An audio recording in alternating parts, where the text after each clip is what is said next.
será que nós também, em algum momento, não estamos talvez traindo Jesus por tão pouca coisa? Será que na nossa vida diária, nas pressões do nosso trabalho, nos nossos negócios, nas nossas preocupações da vida, será que a gente não trai Jesus, dá um beijinho em Jesus e vai para outro rumo, fazer outras coisas? Será que a nossa crença ela é verdadeira? Ou será que nós estamos também como Judas no meio da congregação? Você foi salvo nesse momento, quando ele diz: Pai, eu terminei a obra que o Senhor mandou eu fazer, está consumada a obra de Jesus estava concluída. O seu grito não era um grito de derrota, não, era uma declaração da realização da vitória, da tarefa que o Pai havia confiado a ele, que estava sendo agora terminada ao seu final mesmo, né? Já pensou que coisa maravilhosa? Maria Madalena, a primeira pessoa que viu Jesus num corpo glorioso. E Jesus no corpo glorioso é o desejo que eu tenho de ver, e deve ser o desejo que você tem também de um dia poder contemplá-lo na sua glória, no seu corpo glorioso. Quando nós também estivermos com um corpo semelhante ao dele, veremos ele como ele é, seremos com ele na eternidade. Que coisa linda! E Maria Madalena foi a primeira a ver Jesus num corpo glorioso. Muito bem, meus irmãos, estamos aí iniciando mais um vídeo do nosso canal.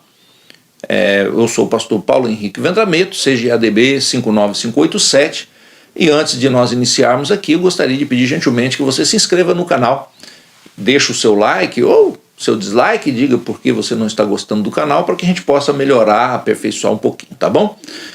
Compartilhe esse vídeo, certamente Deus tem uma palavra para alguém. Deus quer falar com alguém através dessa ministração. Então, seja um instrumento de Deus para propagar esse conteúdo, tá bom? Deixa o seu comentário para que nós possamos aí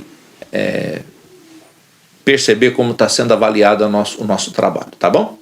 Nós estamos estudando, fazendo um estudo, que já estamos ao final do Evangelho de João. E quando nós estamos falando sobre isso, nós estamos falando sobre não necessariamente um estudo de João, nós estamos falando sobre uma visão que João tinha de Jesus. Cada discípulo via Jesus de uma forma, e João via o Deus encarnado. Por isso o tema da nossa lição é o Verbo se fez carne, é o tema da nossa primeira lição. Da segunda lição nós falamos sobre o novo nascimento, a verdadeira adoração, Jesus o pão da vida, Jesus a verdade que liberta, o bom pastor e as suas ovelhas. Falamos sobre Jesus como a ressurreição e a vida, a lição de humildade de Jesus ao lavar os pés dos discípulos. Nós falamos sobre Jesus como o caminho, a verdade e a vida. Falamos também sobre a promessa do Espírito Santo para a sua igreja. Falamos sobre a intercessão de Jesus pelos seus discípulos. E hoje nós vamos falar um pouco sobre o julgamento e a ressurreição de Jesus. A lição número 12, do julgamento até a ressurreição de Jesus. Baseada no livro, no Evangelho de João, né? O Evangelho segundo escreveu João, no capítulo 19.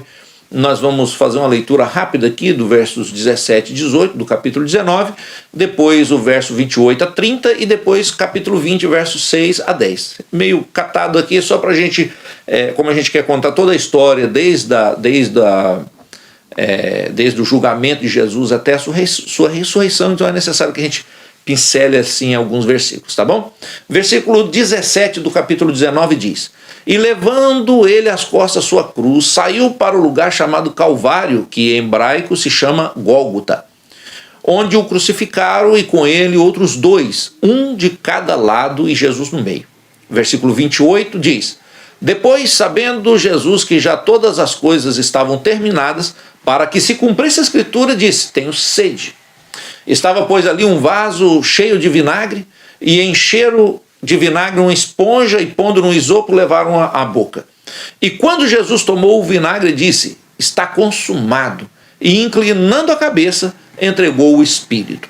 João, capítulo 20, versos 6 a 10, diz assim: Chegou, pois, Simão Pedro, que o seguia, e entrou no sepulcro e viu no chão os lençóis, e que o lençol que tinha estado sobre a cabeça não estava com os lençóis, mas enrolado num lugar à parte.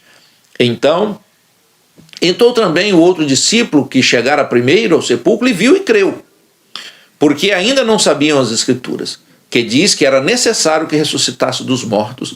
Tornaram, pois, os discípulos para a sua casa. Então, nessa lição, nós vamos abordar desde a prisão, a condenação, a crucificação, a morte, sepultamento, até a ressurreição de Jesus. E esses eventos são eventos que demonstram tem um propósito que João faz questão de colocar, que demonstra o cumprimento da missão de Jesus, o que Jesus veio fazer aqui como nosso Salvador. Então, o cumprimento dessa missão de Salvador. Toda essa missão pode ser resumida na frase que nós lemos agora há pouco: está consumado. A obra do Calvário e a ressurreição, ela vai constituir a base da esperança cristã, da consumação.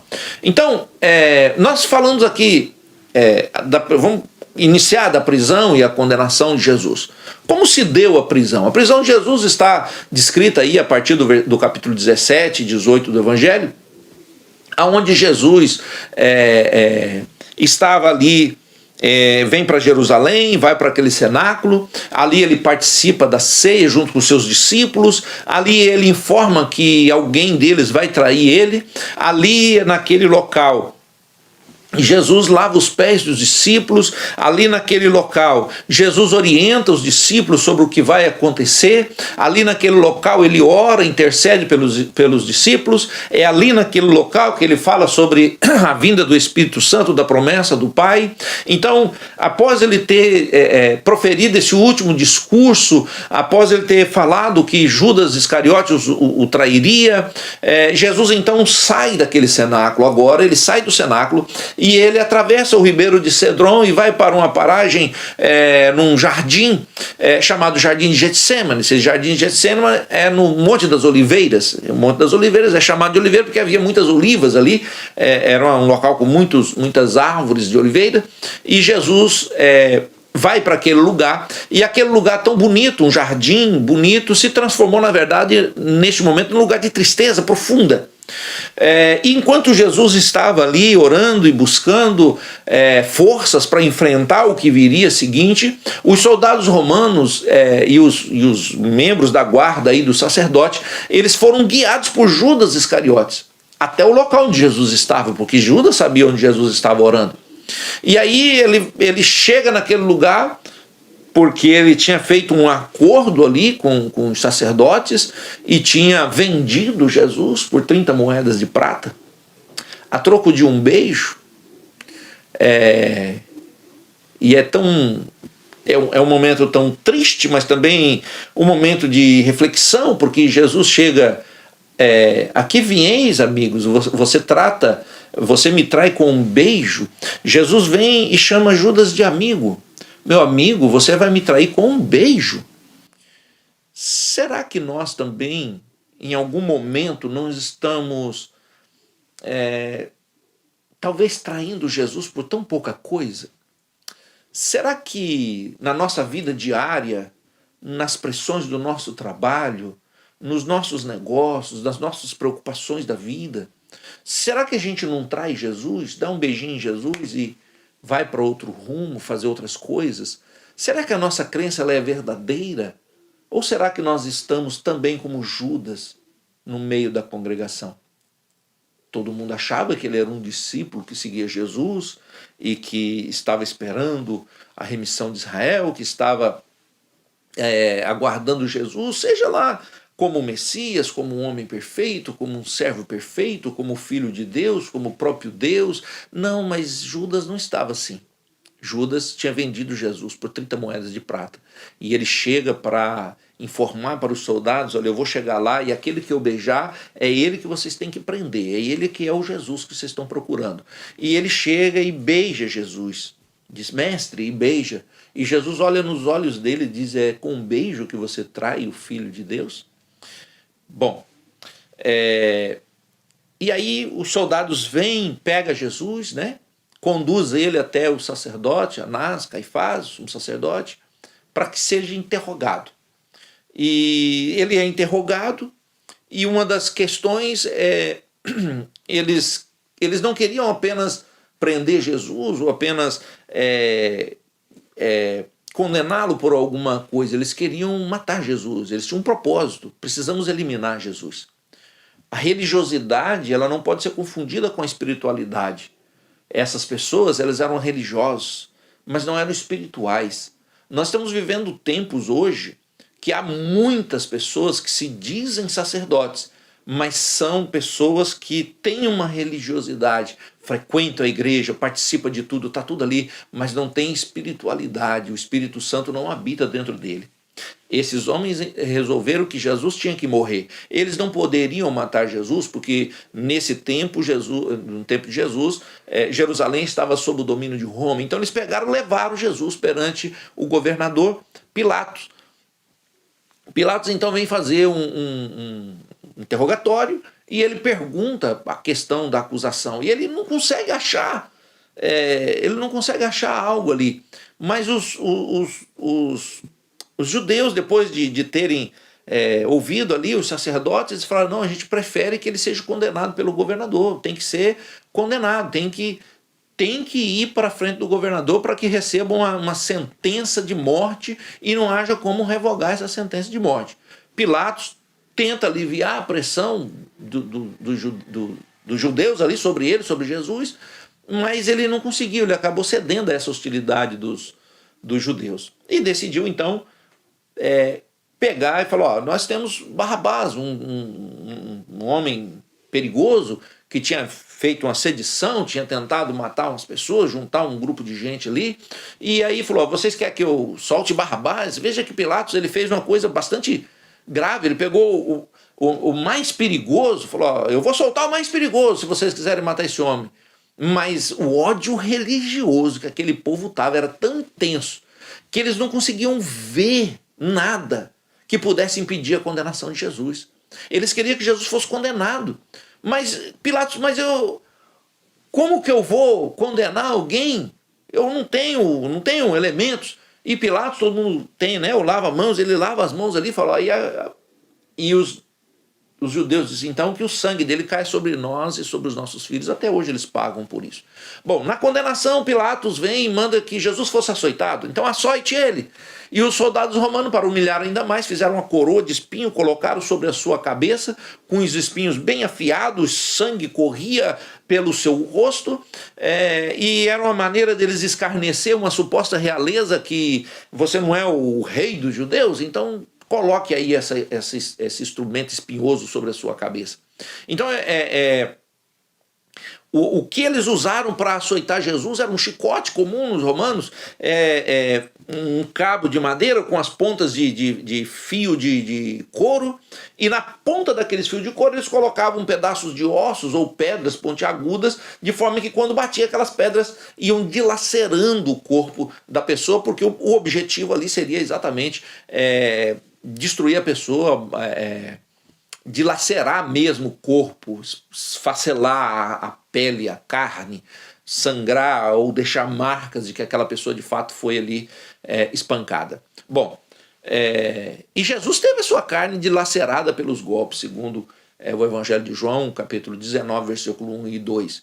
Mas por que isso aconteceu? Porque Isaías 53 diz que o Senhor Jesus assumiu as nossas enfermidades, as nossas dores, foi afligido, foi oprimido, foi castigado por causa das minhas transgressões, por causa das suas transgressões, das minhas iniquidades, das suas iniquidades, e cumpriu ali o que o profeta Isaías diz. E não foi por causa dos pecados de Jesus que ele foi na cruz, porque ele não tinha pecado. Como uma ovelha muda, ele foi pelo matadouro. Foi pelo caso do meu pecado. Não houve engano na sua boca. Tudo o que ele fez foi por causa de todo o sofrimento que ele teve, que ele passou, foi por causa dos meus pecados e por causa dos seus pecados. Bom, da crucificação, morte e sepultamento de Jesus. Então nós temos aqui o caminho do Calvário. Foi condenado e mandado ir à cruz. Pilatos tentou evitar, mas não conseguiu libertar Jesus, né, desse castigo. Finalmente, lá no versículo 16 diz que, capítulo 19, versículo 16, diz que ele entregou para que fosse crucificado. Sobre aqueles açoites dos soldados, Jesus carregava aquela cruz até chegar num lugar chamado Gólgota, conhecido como lugar caveira, porque tinha um monte onde tinha uma expressão parecida com caveira, uns buracos, e parecia uma caveira, e alguns até já mostram que parece que ainda existe esse lugar até hoje lá, né? Dizem que existe. Bom, no Evangelho de João, no capítulo 19, versículo 18, aponta que esse lugar caveira era um lugar, ou esse Gólgota era um lugar público, era um local de condenação. Era para onde os soldados levavam as pessoas que eram condenadas à morte, para que toda a sociedade pudesse ver a sentença sendo aplicada sobre aquela pessoa. Então era o lugar de testemunhar um horrível drama daquelas pessoas condenadas. Nos evangelhos de Mateus, Marcos e Lucas, são registrados algum detalhe durante a crucificação do Senhor. Do lado de Jesus foi colocado ali, à sua direita, à sua esquerda, dois homens que eram acusados como criminosos. Um deles duvida ali de Jesus e o outro pede clemência e Jesus salva ele ali na cruz do Calvário. Mas é curioso notar que todas as coisas que aconteceram com Jesus, a cada detalhe, a própria Escritura vai sendo confirmada. No capítulo 53, versículo 12 de Isaías, diz assim: ele foi contado com os transgressores. Olha só. E mais outras coisas, nós não temos muito tempo aqui. Mas a missão de Jesus foi encerrada. Jesus, na última necessidade humana dele, disse assim: eu tenho sede. Aquela sede, ela foi momentânea, ele queria tomar uma água e aqueles soldados molham aquilo ali numa esponja, num vinagre, coloca numa vara e coloca sobre a boca de Jesus para que Jesus pudesse tomar aquele vinagre. Jesus tinha plena consciência que ele tinha cumprido tudo aquilo que o Pai tinha determinado para ele. E que ele sabia que aquele momento final, como homem, estava chegando ali ao fim de tudo. Ele não hesitou nesse momento, quando se coloca aquele vinagre na sua boca. A Bíblia diz que ele fala num tom alto, numa voz alta, uma voz de vitória. Ele diz assim: eu quero proclamar a vitória, está consumado, Pai. Glória a Deus. O Paulo foi salvo. Você foi salvo nesse momento, quando ele diz: Pai, eu terminei a obra que o Senhor mandou eu fazer. Está consumada a obra de Jesus estava concluída. O seu grito não era um grito de derrota, não, era uma declaração da realização da vitória, da tarefa que o Pai havia confiado a ele, que estava sendo agora terminada ao seu final mesmo, né?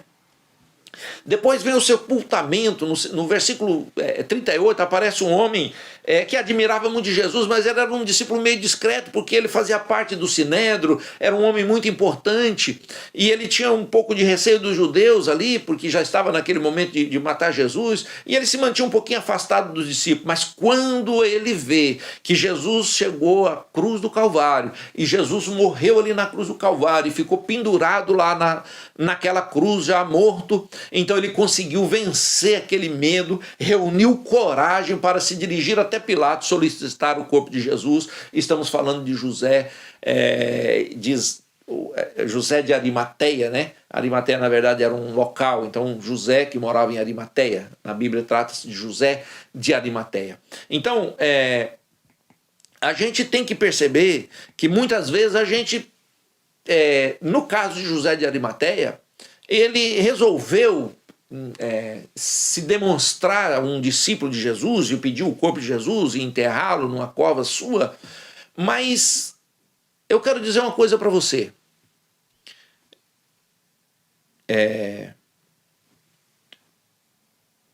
Tem um hino da harpa que me fugiu agora, tentei lembrar que não lembrei, mas ele diz assim: diante de Pilatos está Jesus. Mas a pergunta Pilatos faz uma pergunta para o povo: o que farei de Jesus Cristo? Mas vai ter um dia em que ele falará assim, em que essa pessoa falará: o que ele fará de mim? Nós estamos no momento que nós estamos mais no momento de falar o que nós vamos fazer de Jesus. Como Pilatos disse, o que vocês querem que eu faça de Jesus? Crucifica-o. Mas vai ter um dia que a ordem vai estar invertida. Estaremos perguntando, o que ele fará de mim? Para os salvos a gente já sabe. E para aquele que não tem certeza da sua salvação, o que acontecerá? O que ele falará para você? Apartai-vos de mim, que eu não vos conheço? Que Deus tenha misericórdia de nós. Jesus, então, na ressurreição de Jesus, encontramos ali um túmulo vazio. No primeiro dia da semana, no domingo, ocorreu um terremoto, um anjo de Deus aparece, tira a pedra e senta sobre aquela pedra, e foi nesse momento que Jesus ressuscita, sai de dentro daquele lugar. Então o túmulo ficou vazio. O túmulo vazio é uma das evidências de que Jesus não está mais entre os mortos. O anjo diz para Maria Madalena, o que procuras aqui? Ele não está entre os mortos, ele já ressuscitou.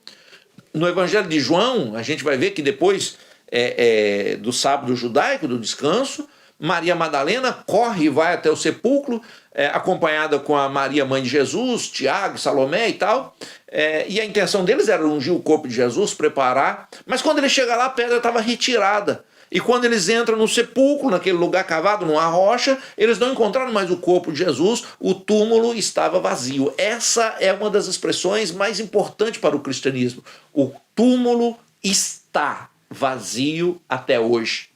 Glória a Deus. Por quê? Porque ele ressuscitou. A ressurreição é a base da fé cristã. Na sua abordagem sobre a importância da ressurreição, o apóstolo Paulo ele se dirige aos Coríntios, no capítulo 15, versículo 12 a 14, dizendo que Jesus ressuscitou do morto, e se essa afirmação não for verdadeira, a nossa fé não faz sentido nenhum, a nossa mensagem, a nossa fé é totalmente inútil. Então existe muitas razões para crermos na ressurreição de Jesus, mas pelo menos duas vamos citar aqui. Próxima aula nós vamos falar mais sobre isso. Então, a primeira razão de nós crermos é porque Jesus, ele diz assim, eu vou falar essas coisas antes que aconteça, né? Ele diz assim, eu vou ressuscitar o terceiro dia, e eu estou falando agora para que depois vocês creiam que isso aconteceu. João 20 e 9. A segunda é a razão pelo qual Pedro e João, eles também foram lá e verificaram que Jesus já não estava mais no sepulcro quando a pedra foi retirada, o túmulo estava vazio.